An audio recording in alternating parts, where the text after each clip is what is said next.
അമ്മ മടിയിൽ. മാദ്രെ, യേശുവിന്റെ അമ്മ അവിടെ ഉണ്ടായിരുന്നു. ഒക്ടോബർ 1 മുതൽ 31 വരെ പരിശുദ്ധ അമ്മയോട്. ഈശോയിൽ സ്നേഹം നിറഞ്ഞവരെ, ഇന്ന് ഒക്ടോബർ 25. പരിശുദ്ധ അമ്മ ദൈവമാതാവ് ഇന്ന് നമ്മളോട് ഇങ്ങനെ ചോദിക്കുകയാണെന്ന് കരുതുക. പ്രിയ കുഞ്ഞെ, ഞാൻ നിന്നെ ശുദ്ധതയോടെ വസ്ത്രം ധരിച്ച് കാണാൻ ആഗ്രഹിക്കുന്നു. ചെളിയിൽ കളിക്കുന്ന കുട്ടിയെ ഏതമ്മയ്ക്കാണ് ഇഷ്ടം? പാപത്തിൻ്റെ ചെളിയിലും മ്ലേച്ഛതയുടെ ചതുപ്പിലും നീ അന്തി ഉറങ്ങുകയാണോ? നിന്റെ ശരീരം ദൈവത്തിൻ്റെ ആലയമാണെന്ന് നിനക്ക് അറിവുള്ളതല്ലേ? ജഡിക പ്രവണതകൾ നിന്നെ മരണത്തിലേക്കേ നയിക്കൂ. ജഡിക പാപത്തിൻ്റെ പടുകുഴിയിൽ വീണവർ ജീവിതം തന്നെ നശിപ്പിക്കേണ്ട ഗതികെട്ടവരായി മാറിയിട്ടുണ്ട്.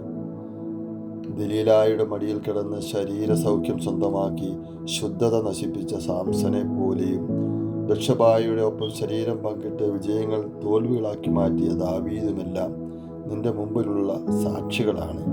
അവരെ പോലെ നീയും ശരീരസുഖങ്ങളുടെ പുറകെ പോയാൽ നിന്നെ ആത്മാവ് പടിയിറങ്ങുക തന്നെ ചെയ്യും. ഇനിയെങ്കിലും നീ എൻ്റെ അടുത്തേക്ക് മടങ്ങി വരിക. ധൂർത്തപുത്രനെ സ്വീകരിച്ച അപ്പനെ പോലെ നിന്നെ ഞാൻ സ്വീകരിക്കാം. ഈ വചനങ്ങൾ മനഃപ്പാഠമാക്കുന്ന നിനക്ക് ഞാൻ നാദീൻ താലത്തിൻ്റെ വിശുദ്ധി നൽകും. എൻ്റെ മകൻ്റെ ദൈവവചനങ്ങൾ നിങ്ങളൊന്ന് നോക്കിക്കേ.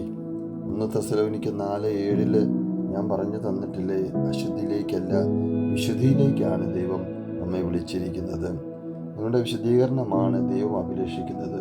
അസാത്മാർഗതയിൽ നിന്നും നിങ്ങൾ ഒഴിഞ്ഞു മാറണമെന്നും 4-ാം അധ്യായം 3-ാം വചനത്തിൽ തെസ്സലോനിക്കർക്ക് എഴുതിയ ലേഖനത്തിൽ പറഞ്ഞു തന്നിട്ടുണ്ടല്ലോ.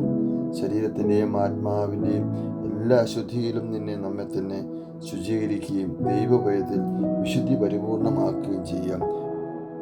നമുക്ക് പരിശുദ്ധ അമ്മയോട് പ്രാർത്ഥിക്കാം. അമ്മേ മാതാവേ, എന്നെ വിശുദ്ധിയിലൂടെ നടത്തുവാൻ, ഈ ലോകത്ത് ജീവിക്കുവാൻ അനുവദിക്കണമേ. പ്രാർത്ഥിക്കണമേ. ആമേൻ.